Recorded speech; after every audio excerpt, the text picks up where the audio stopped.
Bienvenidos a nuestro 10º programa de Conectarte, nuestro fin de temporada. Pedirles una disculpa por la transmisión pasada, que por problemas que ajenos a nosotros no pudimos realizar como la transmisión en vivo, y por eso decidimos ahora hacerlo como empezamos y así terminar también esta temporada en Skype, con el tema de Fiartes. Esta es la tercera parte y de voz de dos productores increíbles que son expertos en el tema. Y pues bueno, les recuerdo que nos sigan en Instagram, por favor, como Conectarte Mex, que se suscriban al canal de YouTube y que nos pueden escuchar también en Spotify y nos encuentran como Conectarte con A mayúscula. Y pues bienvenidos, Tania, te doy la palabra para que nos presentes a los invitados del día. Oigan, pues muchísimas gracias a los que están conectados ahorita en vivo y muchísimas gracias a los que nos van a escuchar después en YouTube y en Spotify.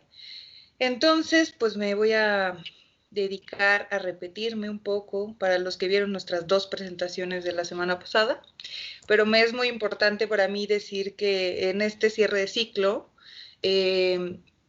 no solo de nuestros 3 programas de Fiarte, sino también de la primera temporada de Conectarte, pues tenemos a 2 personas que a mí me han enseñado básicamente todo sobre el estímulo y mucho del teatro, y que estoy muy contenta, estamos muy contentas de que estén aquí por segunda vez. Quiero presentarles primero a Sheila Flores. Sheila es mamá, Sheila es actriz, Sheila es productora, Sheila es mi mentora por mucho, y pues ella está aquí para platicarnos desde su experiencia, cómo es todo este mundo de Fiarte. Sheila, muchísimas gracias por aceptar estar con nosotras. Muchas gracias, Tania, Paulina. Muchísimas gracias. Un placer también coincidir con Julián. Gracias por la invitación, gracias por tu hermosa presentación. Yo también te quiero mucho. Y pues sí, aquí estamos para resolver sus dudas. Gracias por estar otra vez acá.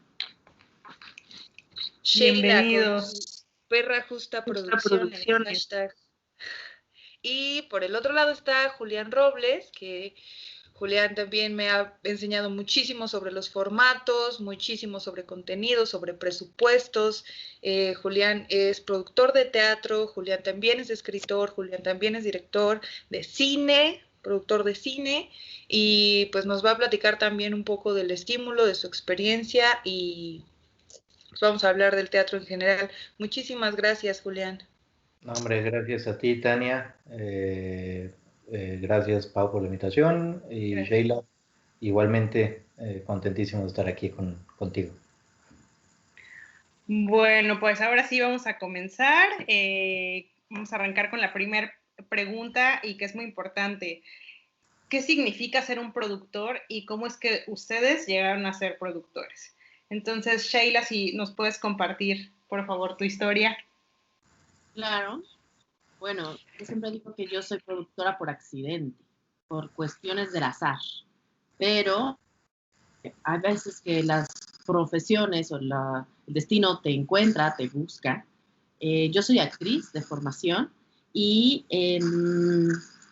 bueno, digamos que al inicio de mi quehacer teatral, yo trabajaba como con un colectivo, era un grupo de teatro que actualmente existe, es Grupo Teatro Ojo, con Héctor Bourges, con Carla Rodríguez, Laura Furlan, personas talentosísimas.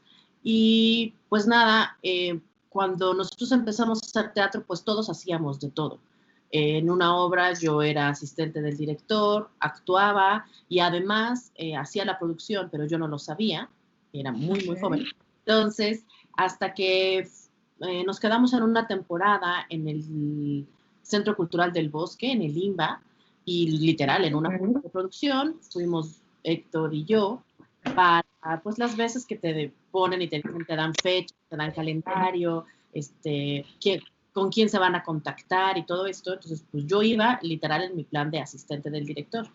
Pero hasta ahí me enteré que yo hacía la producción, porque pues para llenar formatos nos decían, bueno, ¿y quién es el contacto? ¿Quién es el que va a manejar los recursos, los dineros? Y yo así, ¿qué? ¿Cómo? Sí, ¿quién consigue las cosas? ¿Quién reparte lo que hay, lo poco que entra de taquilla? ¿Quién es el que coordina a todo el grupo? ¿Con quién nos dirigimos? Y yo, ¿qué? ay, Héctor, tú, y yo, sí, yo. Entonces, en realidad, pues así, de la nada, y fue muy bonito porque mucha gente que vio ese montaje empezó a preguntar quién había hecho la producción. Y de ahí el fue surgiendo, porque preguntaban quién hacía la producción y me llamaban a otra. Luego Paola Izquierdo y Alex que trabajaban en Coordinación Nacional de Teatro, pues me fueron llamando para proyectos un poco más grandes, ¿no? Trabajé con Yona Weisberg, primero asistiendo a producción. Y luego, después de este trabajo, me llamaron para hacer como la primera gran producción con Claudia Ríos, que fue Pequeñas Certezas. Y así, en realidad, se fue enrolando la recomendación del trabajo. Y pues en ese trayecto me di cuenta que realmente me gustaba la producción y que lo podía hacer, ¿no? Pero pues sin dejar a un lado el actuar, ¿no? Que eso es lo que me llena mi corazón. Sí. Muchas gracias, Sheila. Julián, cuéntanos. Activa tu micrófono, Juli, porfa.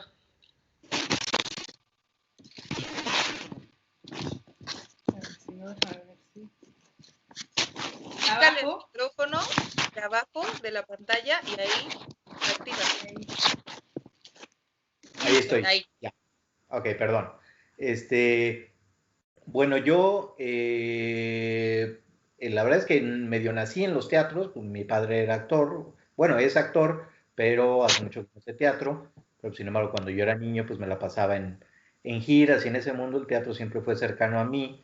Pues siendo adolescente empecé a trabajar en producción en teatro, y pues, con gente pues, que todavía está por ahí, con los que he podido volver a trabajar, ¿no?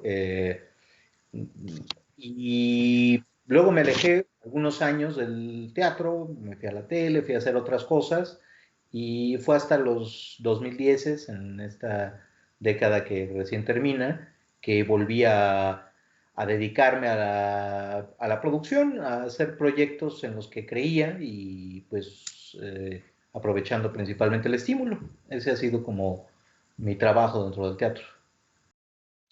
Oigan, ¿y qué es un productor? Quiero que aquí hagamos como énfasis en el productor teatral. Digo, ustedes dos son productores de teatro, de pronto tienen experiencia con otras ramas del arte, pero siempre hay como, o por lo menos me ha pasado, sobre todo las generaciones jóvenes, las personas que están recién egresando a las escuelas de arte, que tienen la impresión de que, ¿qué es un productor? Pues el productor es el que da el dinero, ¿no?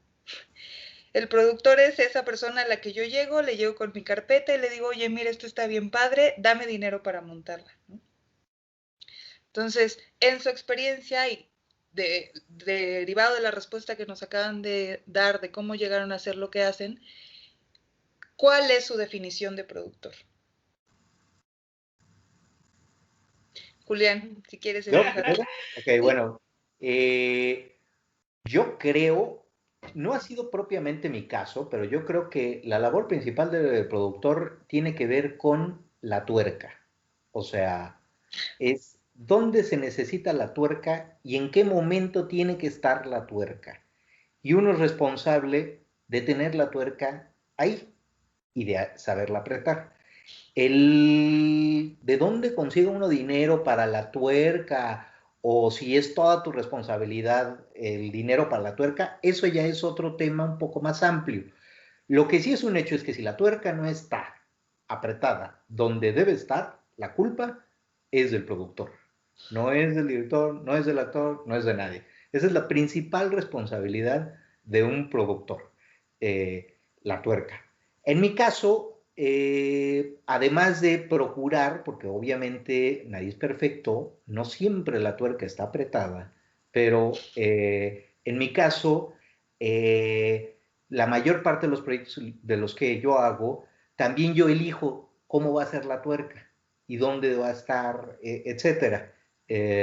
Pero esa no es una, digamos, obligatoriedad del productor. Hay productores creativos y hay productores que son más administrativos, que son igual de importantes.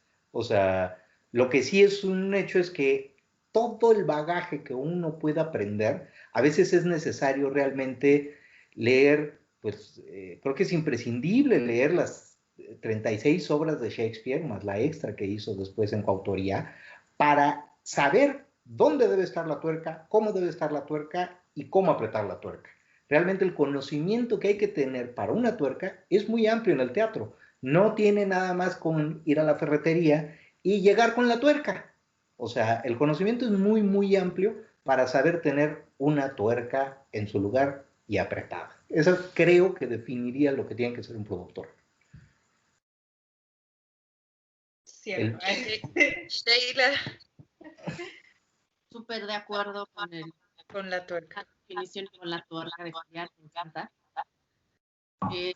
Yo digo, además de que te voy a decir lo que según yo he vivido, experimentado, justo ahora en esta cuarentena infinita, el Helénico nos hizo esa misma pregunta a diferentes rubros del teatro, ¿no? A vestuaristas, a directores, actores, como a dar una definición de la labor en el medio teatral.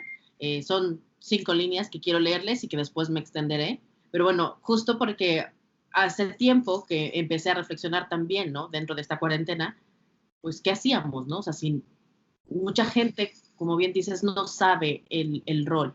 Y bueno, no es tan tangible como la tuerca del señor Robles, pero algo así, para mí es. El productor es como un alquimista en su laboratorio, conjunta todos los elementos de una magia colectiva.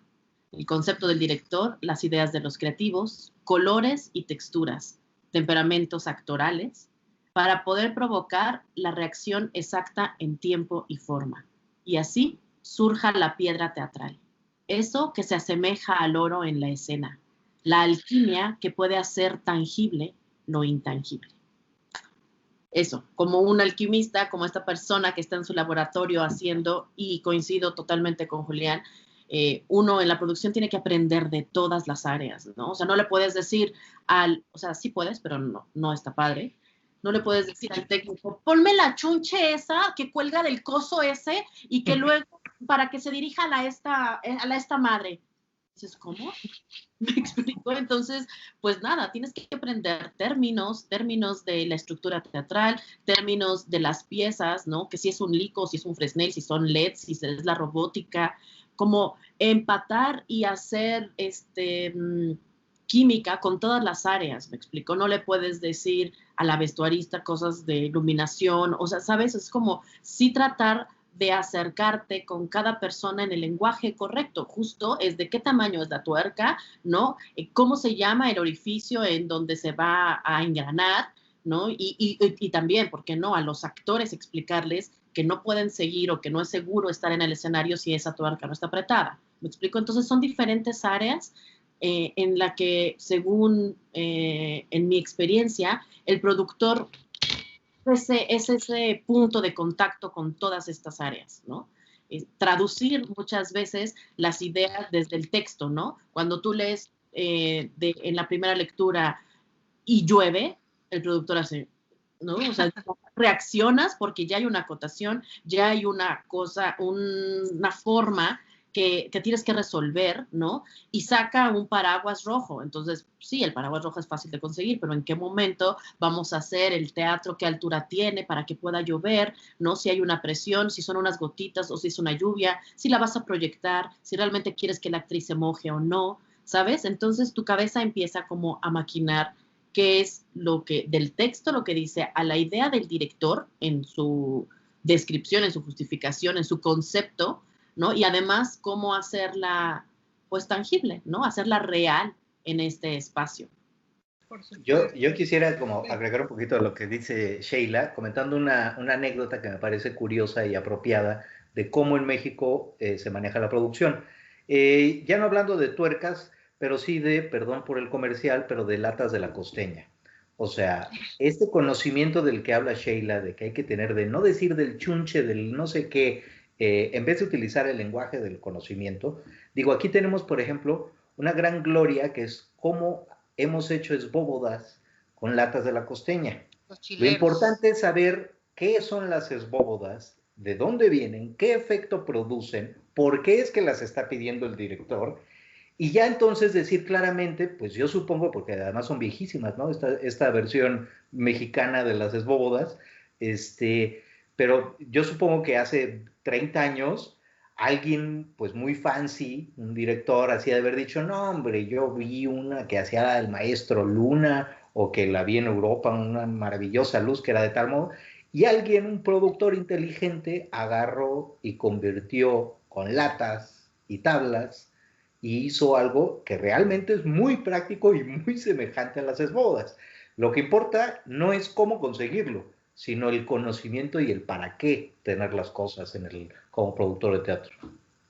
Por supuesto. Y algo que a mí me gustaría, que me gustaría agregar también es que efectivamente, digo, a ustedes, excepto por Julián, que también hace cine, pero me parece que Sheila también estás como muy enfocada al teatro, y Tania, que lo que hace el teatro, efectivamente, el productor teatral es súper importante, pero es igual de importante si es cine, si es danza, si estamos hablando de circo. Yo creo que en cualquier expresión artística, el productor es sumamente importante porque efectivamente es el que hace que las cosas sucedan, ¿no? Entonces ahí, y también saber que no solamente hay productores de teatro, ¿no? Que también todas estas otras expresiones artísticas requieren de productores, y mientras más profesionales sean y más conocimiento, como también lo acaban de decir, pues mayor oferta artística tendremos, ¿no? Y nos podría... perdón. Perdóname, antes de que empecemos a ahondar en el estímulo, que justo con esto quiero dar un poquito pie, que una de las ventajas o grandes ventajas que ha tenido la existencia de los estímulos fiscales, que es lo que nos ha competido estos 3 últimos programas, es la posibilidad que nos ha dado de hacer creativos a los productores y de que los creativos sean productores. O sea, ¿a qué me refiero? Venimos como de una manera de hacer arte muy paternalista, muy institucional, ¿no? Estaba viendo el otro día, por ejemplo, uno de los directores mexicanos más importantes subió fotos de sus obras de teatro con el paso de los tiempos, y de pronto veía yo los créditos y las producciones, ¿no? Y las producciones en los 90s y las producciones muy a principios de los 2000s, desde los 80s, eran producciones del Estado, y era el INBA, y era FONCA, y eran producciones grandes, hijas del Estado, que no solo se prestaban para 1 o 2 temporadas, sino para giras, giras incluso internacionales, que son cosas que el mismo... la misma caída del Estado y de las dependencias del Estado nos han hecho buscar otros medios de producción para nuestras producciones, ¿no? Y de pronto pasamos a tener temporadas de 100 funciones a tener temporadas de 8, 9. En fin, ha sido un cambio grande en el que la figura del productor se ha tenido que ver también modificada, y que yo he visto que, muy a pesar de lo que nos cuesta conseguir el estímulo económico en cualquier alcance que nosotros podamos tener, también ha beneficiado que son más actores, bailarines, gente que se dedica per se a algo que sea considerado como creativo o artístico, a buscar el rubro de producción, lo cual creo que también ha modificado la figura del productor a un elemento creativo dentro de los organigramas artísticos, que es algo que aún no estamos terminando por reconocer.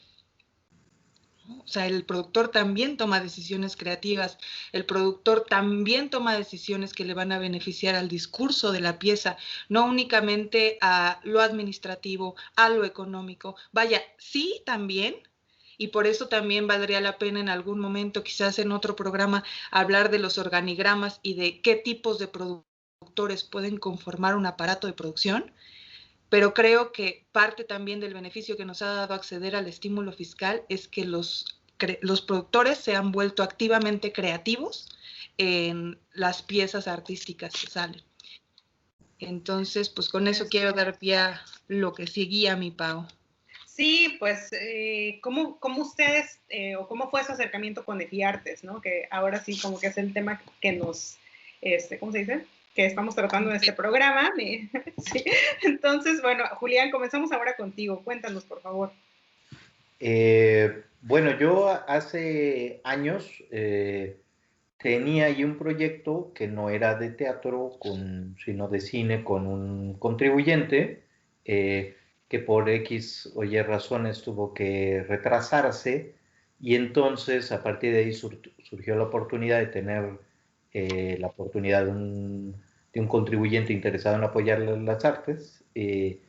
Y fue primero que empecé a colaborar con otros amigos involucrados en el teatro, y después ya hacer proyectos propios. Muy bien. O sea que, digamos que alguien te lo presentó, estoy entendiendo, digamos como que alguien te iba a EFIARTES o tú... No, el EFIARTES, o sea, es que yo ya lo conocía por el tema del EFICINE. O sea, yo estaba colaborando y trabajando y muy enfocado en proyectos de cine. Entonces, en el momento en que se retrasa, por determinadas razones, es que surge la oportunidad de, pues vamos a utilizarlo en teatro. Súper, muchísimas gracias. Sheila. Pues haciendo un trabajo de memoria, fue que en este recomendado, como les estaba diciendo, de mi trabajo, tuve el gusto de trabajar y de producir una obra que se llama Memoria con Enrique Singer, y ahí también había un productor independiente, un productor teatral que se llama Moisés Zuckerman, que ellos me llamaron. Fue una producción de Limba, pero con Moisés Zuckerman, con esta figura que es un productor teatral real, independiente, así de muchos que no existen, y que es una persona que le gusta el arte, la cultura, que es muy asiduo al teatro.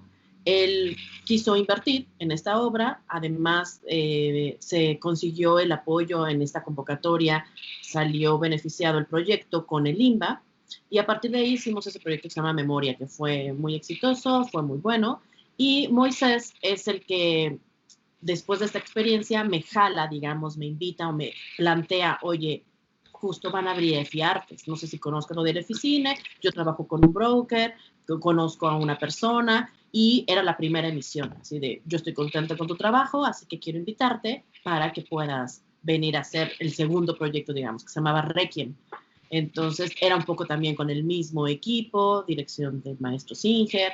Entonces ahí fue mi primer acercamiento, porque yo realmente no tenía idea, justo hacia lo que dice Tania, con FONCA, con UNAM, con el CNA. Era mucho teatro institucional y mucho independiente el que yo hacía. Estaba acostumbrada a resolver y a trabajar obras con un recurso, ¿no? Efectivamente del Estado, o con 0 pesos, o sea, con lo que teníamos en nuestra casa, con lo que encontrábamos en las escuelas, con las cosas prestadas, y hasta este momento con esta introducción e invitación de Moisés es que conozco EFIARTES, y ahí fue como mi primera experiencia con una carpeta, que empecé a empaparme de estos términos. Teníamos un broker, teníamos que hacer pues todo un presupuesto, ¿no? Que sí para mí ya era como ampliar mi panorama, ¿no? Porque estaba acostumbrada a presupuestos un poco más pequeños. Entonces ahí fue mi primera experiencia, y después de ahí pues ha sido desde esa primera emisión de EFITEATRO, en ese momento se llamaba EFITEATRO, pues que no he parado de hacer un proyecto tras otro del estímulo, y que creo que tristemente o lamentablemente ahora es una de las pocas maneras en las que podemos acercarnos a hacer teatro, ¿no? Sin depender de recursos del Estado o de otras fuentes, ¿no? De FONCA, de coinversiones, que estas cosas que desaparecen y aparecen y se cambian de nombre y no sabemos qué va a pasar. Pues bueno, EFIARTES ahora nos permite poder llevar a cabo nuestros proyectos teatrales, ¿no? Sea un trabajo independiente o apoyado por otras instituciones también. Okay. Oiga, pues siguiendo un poco esta secuencia, para los que nos han seguido y ustedes que tuvieron oportunidad de escucharnos, nuestro primer programa fue sobre el SAT, sobre todo el trámite con Hacienda. Nuestro segundo programa fue cómo acercarnos a las empresas. Y ahora con ustedes queremos saber cuál es el papel del productor en el proceso para acceder al estímulo fiscal. Shay, si quieres empezar tú ahora. Sí, bueno, yo he tenido diferentes experiencias, porque muchas veces hay proyectos que ya tienen como una empresa responsable del proyecto y que solo te invitan como productor ejecutivo. Esa es otra que no sé si me estoy adelantando, pero hay el productor, efectivamente, como decía Tania, que da el dinero, hay el productor, que es el productor asociado general, ¿no? Que en términos de cine también cambia.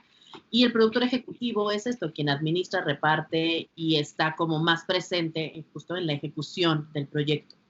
Entonces, hay diferentes experiencias, hay proyectos en los que yo como productora hago ahora sí que todo, ¿no? Proyectos que son como más personales, propios, míos, justo con Perra Justa Producciones, ¿no? Como que yo hice todo hasta casi hasta el final. Bueno, no, de ese no hice el diseño, por cierto, lo hizo alguien más, pero he hecho carpetas con todo y el diseño. Y real, soy actriz, no soy una diseñadora, me cuesta trabajo, ¿no? Pero he tenido que hacer ese trabajo también. No estoy recomendando que sea lo mejor, definitivamente no lo es. Lo mejor es delegar y que cada quien haga lo que sabe hacer. Pero de verdad he tenido experiencias así de pe a pa. Por eso puede ser que no me paren la boca, porque me he aventado hasta carpetas completas, o sea, realmente desde la justificación, el presupuesto, hasta el diseño, como bien les digo. Y hay proyectos en los que solo soy invitada como productora ejecutiva y como un miembro más, solo firmo mi carta, mando mi currículum y sí ayudo o colaboro en el presupuesto, ¿no? Pero mucho, creo yo, Julián nos compartirá su versión, pero mucho depende del tipo de proyecto que sea. Hay producciones donde te involucras más y hay producciones donde solo eres eso, como un creativo más, un invitado más a la fiesta, digamos, y solamente tienes que llevar igual tu regalito, dejarlo ahí en la mesa y ya. Pero hay otras en donde te tienes que parar de cabeza y consigues a los creativos, donde estás persiguiendo a los actores para que firmen su carta. Y repito, no es lo más recomendable, definitivamente no. Creo que sí hay que saber canalizar y saber decir hasta dónde, los límites de cada una de las labores. Pero aquí en México la verdad es que no siempre sucede así. Entonces uno termina haciendo de todo. Y en cualquier trabajo, pues, no nada más como productor, ¿no? Teatro, eso pasa. Sí. Julián. Bueno, yo soy un poco el prototipo de lo no recomendable, según Sheila. O sea, yo hago exactamente todo lo que dice Sheila que no hay que hacer. Y además procuro que mis proyectos sean así. La única diferencia, digamos, lo único que sí establezco es que todos los que trabajamos tengamos que tener la misma actitud. O sea, yo he visto cargar a grandes figuras del teatro ventiladores, clavando en las paredes y haciendo de todo. Y así me gusta. O sea, yo creo que el teatro se hace por amor y este sentido tan profesional, así de, digo, a mí como a Sheila sí me han ofrecido algunos proyectos de, pues tú, preséntate, pero la verdad es que casi no lo suelo aceptar porque tengo como un amor al teatro, digamos, de raíz, desde origen. Entonces, puede llegar a ocurrir que con un director me entienda desde el qué obra vamos a hacer, con qué equipo vamos a hacer. Eso es algo que me encanta y no lo voy a sacrificar. Entonces, prefiero trabajar los proyectos desde cero y metiéndome a full y haciendo que todos los demás se metan completamente en el episodio, digamos. Yo quisiera agregar algo más, que también creo que los proyectos en los que yo he metido marca la diferencia, ¿no? Repito, yo soy actriz, entonces no me he decidido no esperarme a que los otros productores o directores me llamen para castear. Entonces he decidido levantar mis propios proyectos. Esto un poco hace como lo que decía Julián, ¿no? O sea, si es mi proyecto, si a mí me interesa, pues entonces sí, me vuelco sobre él y claro que quiero hacer todo. ¿no? Porque también produzco, actúo y además yo le llamo a la gente con la que quiero trabajar, ¿no? Y soy la que persigue a todo el mundo. ¿Por qué? Porque es mi interés que ese proyecto suceda o se dé. Entonces, sí, quizá es un poco tramposo de mi parte, pero ha sido una decisión, ¿no? No esperarme a que otros me llamen, sino, pues eso, agarrar todas las herramientas para poder emprender yo mis propios proyectos. Increíble. Está padrísimo eso. Y yo creo que parte del futuro hacia donde van las artes, o deberían ir las artes desde mi punto de vista, es justo eso, y que lo venimos platicando, que tú como artista también te vuelvas un productor y sepas cómo autogestionar tus proyectos sin depender de alguien más. Solo así vamos a lograr también tener como más oferta y una industria cultural pues que sea redituable, ¿no? Y que cumpla su objetivo de llegar a las más personas como sea posible. Y bueno, siguiendo con el tema de EFIARTES, y ya que nos quedó claro cuál es el papel del productor, cómo llegaron a ser productores, cómo se involucran en el proceso, ¿ustedes trabajan con un broker normalmente o también se dan a la tarea de ir a buscar a las empresas? Julián, ¿tú cómo lo haces? Yo la verdad es que sí, digo, no actúo, pero sí he compuesto canciones, escrito textos y manejado el cornamus y hecho de todo, pero hay una cosa que no sé hacer, que es vender cosas, saber vender cosas o ir contra una empresa y llegar a convencerlos de algo. Entonces, la verdad es que yo siempre he trabajado con brokers, porque, pues, no sé, tengo esa incapacidad absoluta, además de que ni los conozco, no es el mundo en el que me rodeo,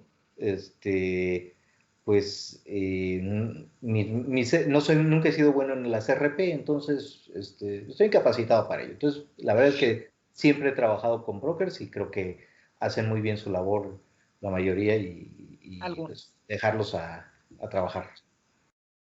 Ok, muchas gracias, Sheila. Lo mismo. Esta parte creativa o artística nos hace pésimos negociadores, no sabemos vender lo que hacemos. Entonces, como lo hacemos por amor, como dice Julián, pues no, somos muy malos para convencer a las empresas. Y yo, checando mi lista, es que tuve una experiencia, pero creo que justo no se concretó, porque una vez lo intenté y no, o sea, morí y todos los demás en los estímulos que hemos recibido o en los que he participado, veo que todos han sido con brokers, así que sí, recomendables conocer brokers, entablar relaciones con ellos y con varios, pues ya no te dejan solo, ¿no? Sino que repites brokers en diferentes proyectos y que confían o que ya que saben de tu trabajo y quedan satisfechos tanto el contribuyente como ellos, pues ahí haces un lazo un poco más fuerte.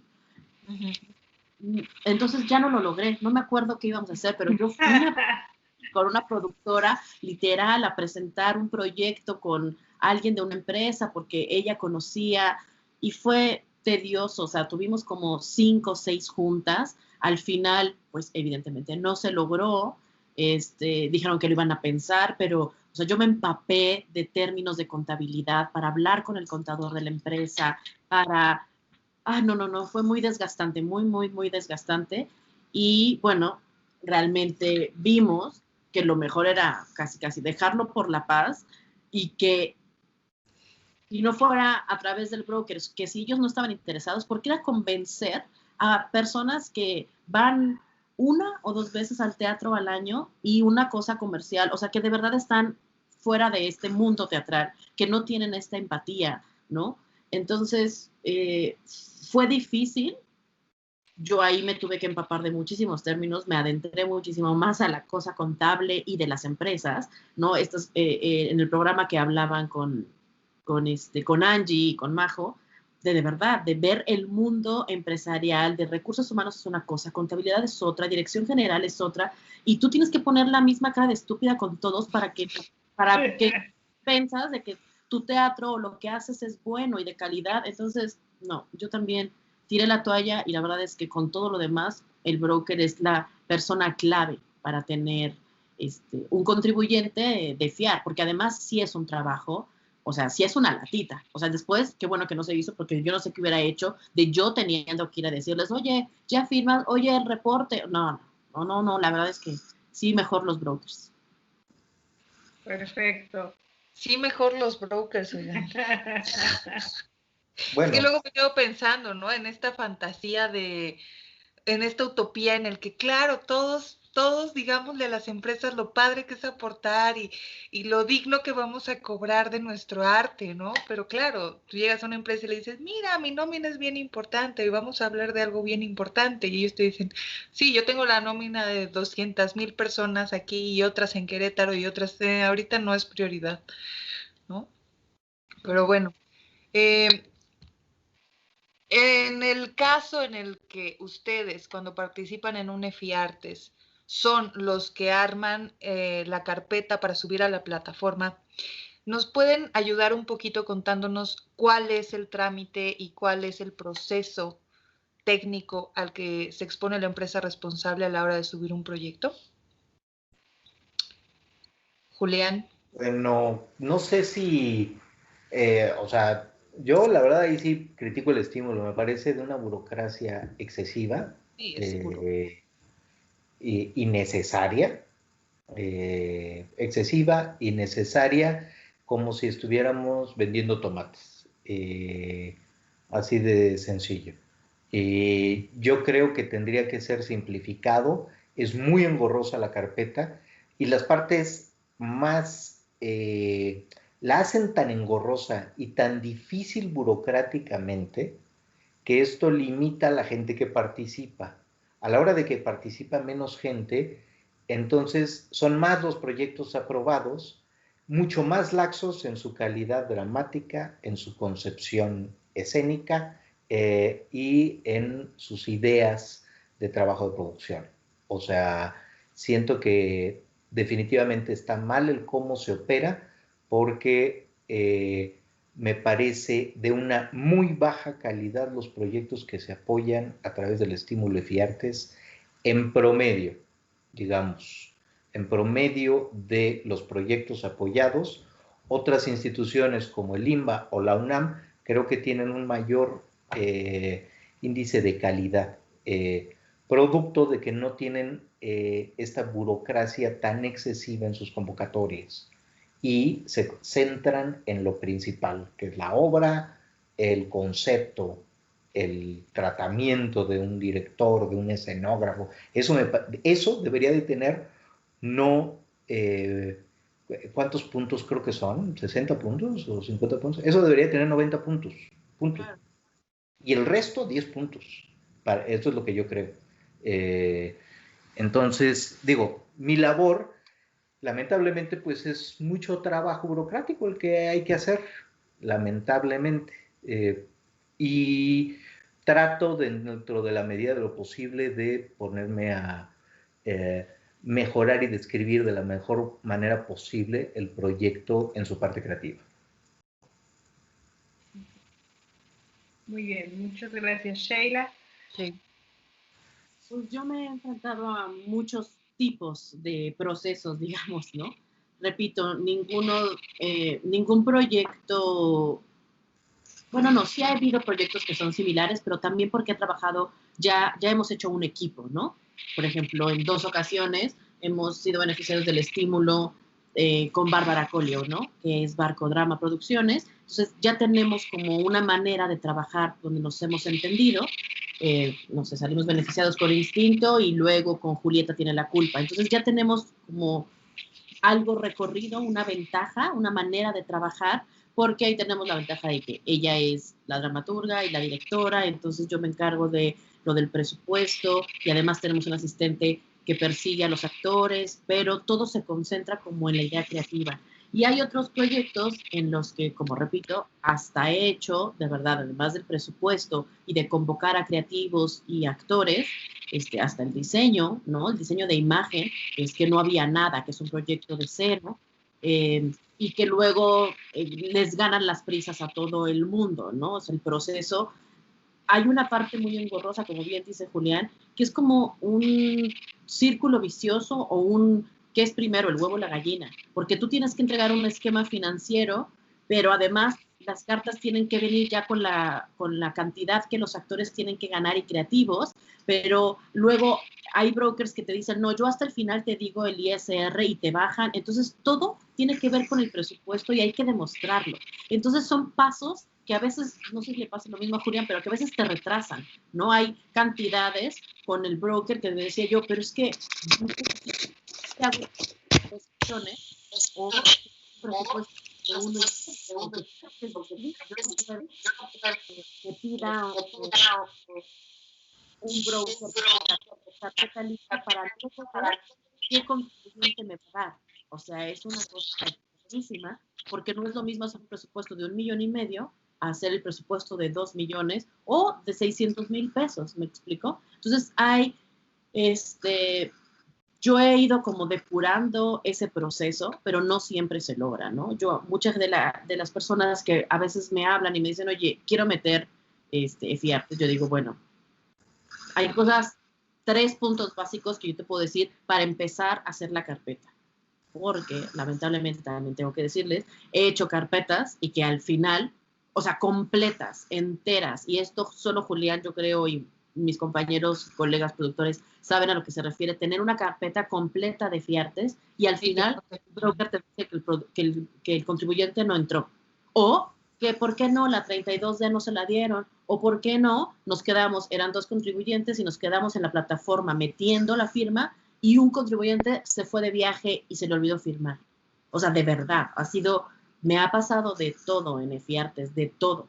Entonces, ahora sí yo me pongo mis moños y yo digo, si no tienes los derechos de la obra, si no tenemos un espacio, por lo menos no confirmado, pero un espacio posible, porque a partir del espacio los creativos van a empezar a desarrollar su idea, porque ahora te piden bocetos y planos y cosas, ¿no? Y no tienes un posible, o sea, un contribuyente, o sea, que me digan, sí, vamos a hacerlo, sí, aquí está mi papel, este es mi nombre y mi RFC y este es el ISR con el que cuentas, yo podría decir, ok, entonces esta carpeta sí se va a hacer, sí se va a lograr, porque no me he quedado 1, 2, 3 veces con carpetas totalmente terminadas, creativamente hablando, con firmas y todo, y los contribuyentes no bajaron, o ya no se hizo, o lo mismo, ¿no? No firmaron a tiempo. Entonces es un poco frustrante y por eso he ido como depurando este proceso, ¿no? Repito, no en todos los proyectos es igual. Ahí lo que comenta Sheila, ya se ha dicho en algunos foros, vale la pena mencionarlo en este programa, reiterar la imperiosa necesidad de modificar el estímulo e imitar a algunos otros países con una idea que es básica. Primero los proyectos deben de ser aprobados antes de iniciar el proceso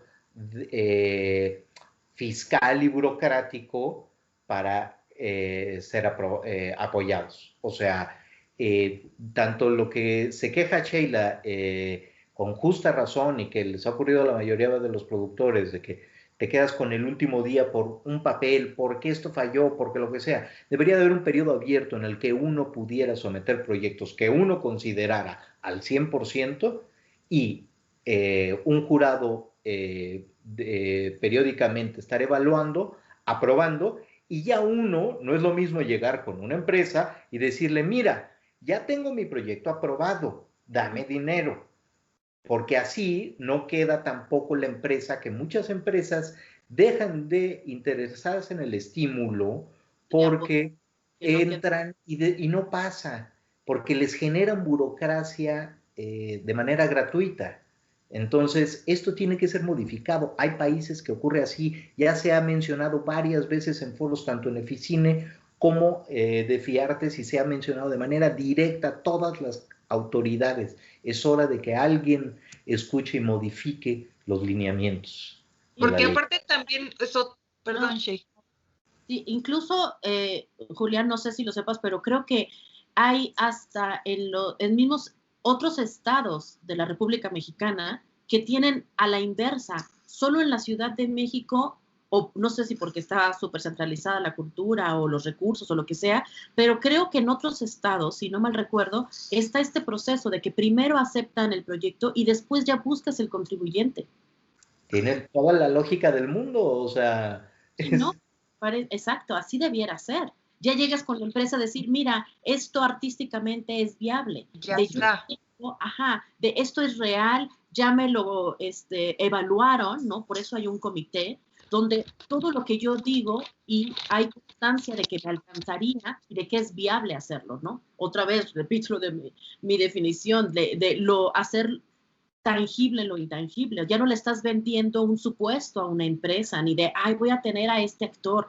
No, aquí está, ya me firmaron, ya lo tengo, ya me lo aprobaron, ahora necesito ejercer el recurso o buscar esta empresa que también socialmente responsable les va a beneficiar, ¿no? Ser una empresa cultural, Sheila, va a reducir, Sheila, Tania, Pau, o sea, y el público que nos escucha, va a reducir, tanto quieren la austeridad republicana, esto les va a reducir costos burocráticos. Están gastando de más en estar evaluando proyectos no aprobados y en estar generando burocracia que no solamente es para el productor, para el contribuyente, sino también para la Secretaría de Hacienda. Esta burocracia está costándole dinero al Estado. Entonces, no va de acuerdo a la política actual de este gobierno. Digo, no es culpa de este gobierno, viene desde el inicio de la oficina hace 14 años. Pero se ha estado hablando en varias administraciones de cambiar esto. Esperemos que alguna vez nos escuchen. Hola. Y esto en términos de la incomodidad de la burocracia y de los costos federales que cuesta a estos procesos. Pero incluso o sea, a mí me parece también grave hablar de cómo estamos bajo estos procesos permitiendo que las carteleras sean seleccionadas por las instancias privadas y por las mafias que hay entre los brokers y quienes ya conocen el acceso a las empresas. Es decir, estamos permitiendo también que las carteleras sean definidas por gente que no se dedica al arte. Tienes toda la razón, Sheila. Digo, Tania, tienes toda la razón en eso que estás ¿no?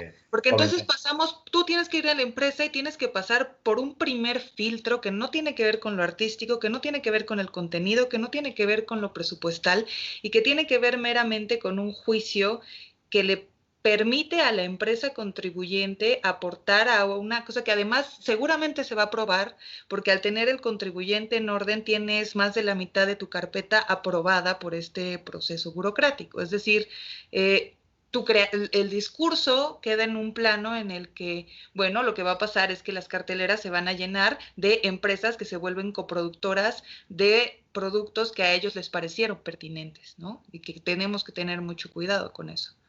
Digo, Por eso este programa es de FIARTES, pero esto ya ocurrió en el cine de manera muy grave. Por ejemplo. En el cine, si vemos tanta comedia romántica, es porque esto lo determinan los contribuyentes que en la mayoría de los casos ni siquiera revisan proyectos de otros géneros, que son los únicos que les interesa.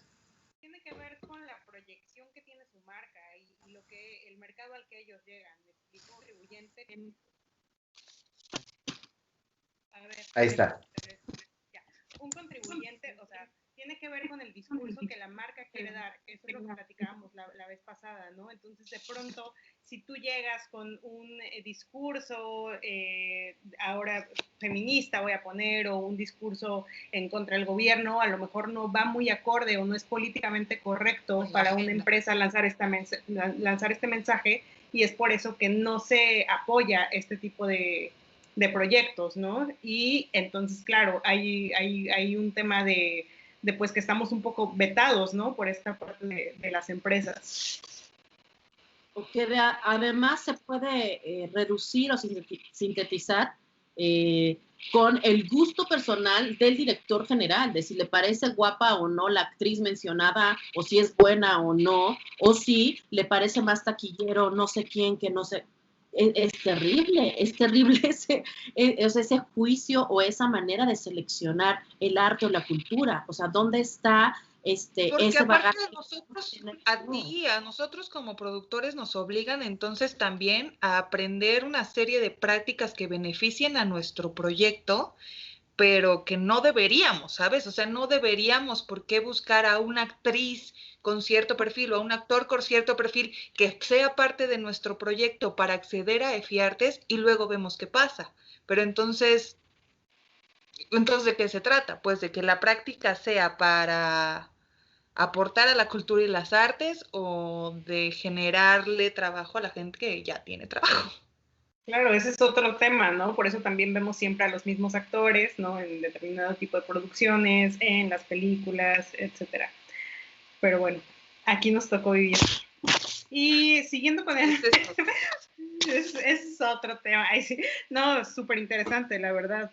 ¿Cuál es el mayor reto, chicos, de trabajar con dinero que proviene de un contribuyente, ¿no? O sea, como productores a la hora de ser tan administrativos en el tema de los dineros? Sheila. Pues yo la verdad es que tampoco es que sienta una diferencia radical en trabajar con dinero del gobierno o independiente. En mi caso, la verdad es que cuentas claras, amistades largas. Yo siempre he sido una persona clara con dineros, transparente, ¿no? Más con el estímulo fiscal, pues a mí me funciona así. O sea, yo trato de apegarme muchísimo al presupuesto al que entrego. O sea, si yo dije que me gastaba 2 pesos en el vestuario, me gasto 2 pesos, me gasto 3 en la escenografía. O sea, ser lo más clara posible para no tener que estar ocultando información y haciéndome bolas. O sea, entre más apegado y claro sea tu presupuesto desde el inicio, tienes una mayor holgura para trabajar, ¿no? Decir, bueno, me protejo en estas áreas, ya sé que tengo que resolver más sobre la difusión, aunque no siempre sucede como lo esperamos, ¿no? No siempre sucede que, sí, entonces vamos a tener medio teatro lleno. O sea, de hecho, tienes que tener una proyección de taquilla un poco a un cuarto del aforo del teatro, que es lo que te toman como referencia. Pero, bueno, yo la verdad es que me presiono tanto en proyectos como de FIARTES, como en los independientes, ¿no? Para decirle a cada quien en qué se gasta su dinero, como en los institucionales, ¿no? Entonces yo creo que entre más claridad y transparencia haya en esos gastos, es muchísimo más fácil de resolver. Además, porque ahora pues todo es a través del SAT. O sea, si las personas no lo saben, pero cuando tienes un estímulo de FIARTES, hay auditorías. O sea, tienes un contador que te entrega el reporte y que todo va justificado y revisado por Hacienda. O sea, sí saben que tus 2 millones o tu millón que pediste, en qué se gastó, ¿no? Específicamente hablando, hay un reporte y una auditoría final que es un requisito para lo del estímulo. Facturar. Exacto. Todo se factura, todo se comprueba. O sea, según yo, alguna vez alguien me lo dijo, pero según yo, es que yo soy muy ñoña para eso. O sea, soy una nerd, soy de la de estrellita y de querer estar en el cuadro de honor, de hacerlo limpio. Entonces, yo así trabajo. Sé de otras personas o de otros compañeros que tapan y que hacen un cochinero, pero al final, de todas maneras, lo siguen beneficiando, pero no soy partidaria de eso. Entonces, yo hablo desde mi experiencia. A mí me gusta hacerlo tal cual lo dije y lo más apegado a la realidad. Julián. Yo la verdad es que no soy como Sheila. Yo cometo el error constante en varios proyectos de decir que me gasto 2 en vestuario y me gasto 3, decir que en escenografía son 5 y me gasto 8, y eso produce luego mis crisis enormes porque no llega la gente como llega. Pero nunca al revés, nunca ha sido, digamos... menos y le buscas. Sí. La auditoría siempre es el episodio que menos me preocupa porque siempre hay gastos de sobra para comprobar. Y bueno, pues yo creo que lo que hay que hacer es lo que hace Sheila y apegarse al presupuesto lo más posible y nunca gastarse de más. Eso es una gran recomendación que hago y no cumplo. No, y que además, o sea, de verdad, uno luego tiene la cara o el papel que juega el productor es de ser el malo y de decir, oye, pero yo quiero que bajen aquí 3 columpios y no te alcanza, señor director, no puedes tener 3, puedes tener 1, porque tú en tu concepto me dijiste que querías 1 y yo tengo el presupuesto para hacerte 1, no 3. ¿Me explico? Y entonces uno es el aguafiestas del proyecto, uno es el sangrón de por qué no y le limitan, o tratar, ¿por qué no? También el productor, no es la palabra complacer, pero como de llegar a un acuerdo con los creativos y con el director de, ok, ya no va a ir, no sé, en un proyecto me sucedió, ya no va a ir esta señorita de maquillaje y peinado, y entonces ese dinero lo puedo ocupar para, ahora quieres tu espacio con 4 habitaciones cuando eran 2. Y sí, ese dinero se ocupó para cumplir no ese capricho, pero esa modificación que se hizo al proyecto. Pero entonces uno tiene que hacer malabares para decirle al anfiteatro, ¿sabes qué? Ya no ocupé a la señorita del maquillaje del peinado, pero mira, ahora tengo 4 cuartos. Antes tenía 2 y ahora tengo 4. Entonces, eso también es parte de lo que uno tiene que justificarle a FIARTES, ¿no? Lo que dice Sheila, digo, la verdad es que solo me ha funcionado en los proyectos chiquitos, pero como llevo varios de más de 100 personas, o 50 o 100 personas, o sea, más de 50 personas trabajando, llevo 4 proyectos. Entonces, ahí es donde ya se empieza todo a complicar porque ya no sabe uno dónde acomodarse. Chicos, estamos ya llegando a la hora del programa y estamos llegando No a la te hora. oyes, Pau.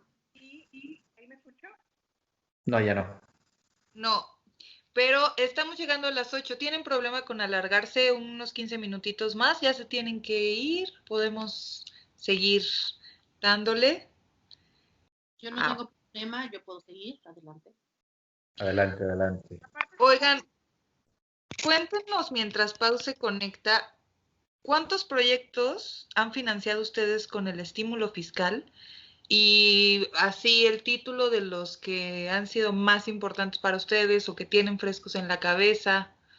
Julián, tú que hablabas de tus chicos y tus de 50. Bueno, nunca los he contado, no sé, digo, son varios, pero pues así que de los que recuerdo, bueno, pues, donde nos conocimos en Historias de la Ciudad de México, aquel homenaje a Garballido, pues la verdad creo que fue muy satisfactorio. En Nefimúsica, la ópera del Juego de los Insectos, la verdad es que fue un proyecto así monumental, padrísimo. Bellísimo. Sí, nos sacó canas verdes a muchos, pero la verdad fue un proyecto muy padre. Recientemente, bueno, Bozal a mí me dio muchas satisfacciones porque fue súper exitoso y sobre todo no el éxito de eso no importa nunca y yo creo que el éxito es la medida nada más del valor artístico que tiene para uno un proyecto, pero Bozal presentó muchos retos, ¿no? Muchos retos técnicos, o sea, era una idea demasiado descabellada que logró materializarse, esta idea de que el público volara. Y bueno, recientemente Rentas Congeladas, un proyecto donde puse mucha energía y mucho entusiasmo y la verdad quedé muy contento.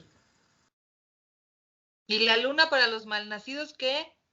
Bueno, también nos digo, no voy a hacer así como el currículum entero, ¿no? Pero Pero digo, fue esperando, importante.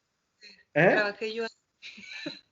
Ahí trabajaste también conmigo. ¿Cuánto ha sido el monto mayor, digamos? Espera, Pau, no te escuchas.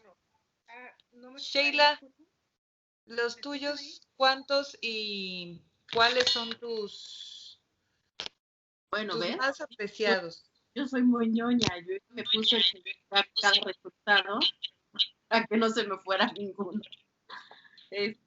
Según mi memoria y los resultados, yo tengo, desde que inició el estímulo, 9 proyectos beneficiados. Uno al año, mínimo. Sí, Casi, ajá, y creo que justo hay un año o dos, que no metí, bueno, sí, que sí metí, pero que no lo ejercí, que no estaba aquí porque me fui del país. Entonces, pues sí, casi es uno al año. Y bueno, tengo varios queridos, esos los puedo mencionar.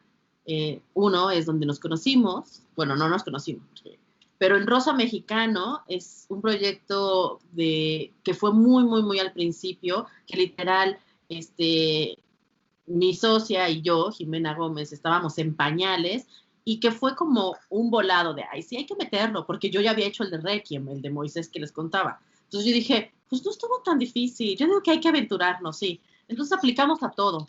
Entonces para alegría nuestra, pues salimos beneficiosos. A ver, quedamos en todo, quedamos en el helénico, quedamos en el IMBA, nos dieron dinero en el IMBA y luego salimos beneficiados en el FIARTES. Entonces, cuando ya las temporadas solo eran de 20 o 30, nosotros teníamos una temporada de 60. Y éramos así, dos productoras que decíamos, ¿y ahora qué vamos a hacer? Pues tuvimos cóctel, tuvimos grandes padrinos en la develación, o sea, como cosas que no nos imaginábamos y que le apostamos porque efectivamente era un proyecto pues que tenía como muchos elementos que podían funcionar. Entonces, Rosa Mexicano, la verdad... Perdóname que te interrumpa, Shea, pero para mí fue un gran trauma porque evidentemente yo creí que eso cobraba normalmente un asistente de dirección. ¿Cuál fue mi sorpresa? Que en 7 años me he vuelto a cobrar. Bueno, sí, claro, tienes razón, Tania. Perdón por mentirte así en el inicio, pero bueno, no, la verdad es que fue un gran proyecto y creo que nos salió bien, o sea, este volado nos salió muy bien. Rosa Mexicano, he estado en Instinto, Fuimos Héroes, Morir o No Morir, Julieta tiene la culpa, que es próximamente, que nos quedamos así en pausa 10 días de que empezara la pandemia, que no hemos estrenado. Y bueno, hay un proyecto que no me dejó un buen sabor de boca, pero en la carpeta sí, ese es donde te digo que yo hice hasta el diseño. Y ahí el monto más alto también, uno de los, bueno, dos proyectos que han sido con el monto más alto, que ha sido el tope de 2 millones, pero que finalmente no hice la producción, que es Ejercicios Fantásticos del Yo. Luego Lo que el viento a Juárez, que también está próximo a estrenarse, y Casa de Perros, que también está próximo a estrenarse. O sea, dentro de eso, todavía tengo 3 pendientes de hacer y todos los demás ya se ejecutaron. Muy bien. Oigan, ¿ahí me escuchan ya? Sí, un poquito lejos, Pau, pero mejor, creo. Súper acercar el micrófono. Nos habla Sheila del tope de 2 millones, lo que podemos llegar a acceder. De esos 2 millones, y no es indiscreción, podemos saber cuánto gana un productor y cuánto es lo justo que debe cobrar un broker por esos 2 millones, suponiendo que es el tope. Julián. Bueno, la verdad es que la mayor parte de los proyectos en los que yo he participado han sido de los 2 millones y pues varios de ellos con presupuestos muchos más altos. O sea, creo que la producción más grande del EFITEATRO y la producción más grande del EFIARTES hasta el momento han sido mías, ¿no? Y de estos 2 millones, pues la verdad lo que gana un productor pues no es mucho. Están en los tabuladores del IMBA, son públicos, yo creo que están más o menos en el rango. Y con respecto a lo del broker, pues ese suele ser el que siempre gana más. Y a veces quieren no es suficiente lo más que ganan, sino quieren más de lo más. Yo creo que es otro punto importante que ya se ha mencionado en otros foros, que yo no sé quién tuvo la muy poco agraciada idea de sacar de la ley a los brokers. Es imprescindible que vuelvan cuanto antes y que sean limitados al 5%, con un castigo. Esto ya se ha dicho, no sé a quién se le ocurrió sacarlos. A mí llegaron a decirme algunas gentes institucionales que era porque uno como productor tenía la obligación de ir ante Bimbo y conseguir las cosas, sí, que basta de andar de flojos, de andar de flojos y demás. Digo, ante esos comentarios... Nos habían dado 4 años para aprender cómo ir a pedir dinero a las empresas. Sí, digo, tal vez si saben lo que ahora ganan gracias a que lo sacaron a los brokers de la ley, si saben lo que ahora ganan los brokers, esa misma gente que lo hizo, si cree que es tan fácil, les sugiero mucho que lo haga, porque va a ser muchísimo dinero. Claro. Claro. ¿Y ustedes tienen otras fuentes de ingreso para hacer sus propias producciones? Sheila nos platicaba hace rato un poco del teatro independiente, que es con tu cobija y tus zapatos, ¿no? Pero algo que no hemos hablado mucho aquí y nos han preguntado es qué pasa con las coproducciones aun cuando incluyen el estímulo, ¿no? ¿Ustedes trabajan con otra fuente de ingresos? Y yo en algunos proyectos también, como por ejemplo el caso de Rosa Mexicano, que además estábamos beneficiados por la convocatoria de producción del INBA en ese momento, o sea que sí teníamos una parte del estímulo, que los 2 millones, 1.870.000 y no sé qué, de Rosa Mexicano, y además teníamos una partida de Limba, ¿no? Por eso te quedaste tú con tu tabulador super top, pero era porque había otras fuentes de ingreso, ¿no? Y en otros proyectos también han estado beneficiados por el FONCA, ¿no? Que eran coinversiones o fomento, o sea, otros recursos. Y yo en otra, ¿cuál fue?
apostándole a los equipos de trabajo, ¿no? Una vez más, en este tercer programa vemos que caemos de nuevo en el tema de los equipos de trabajo, de la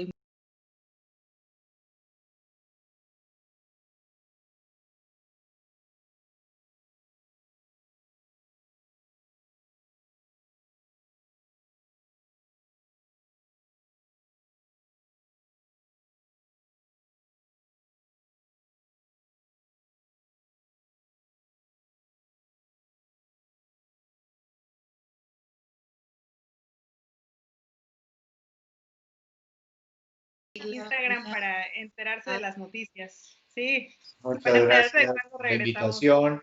Saludos, Sheila. Saludos. Un abrazo. Gracias, chicas. Muchísimas gracias, Tani. Gracias.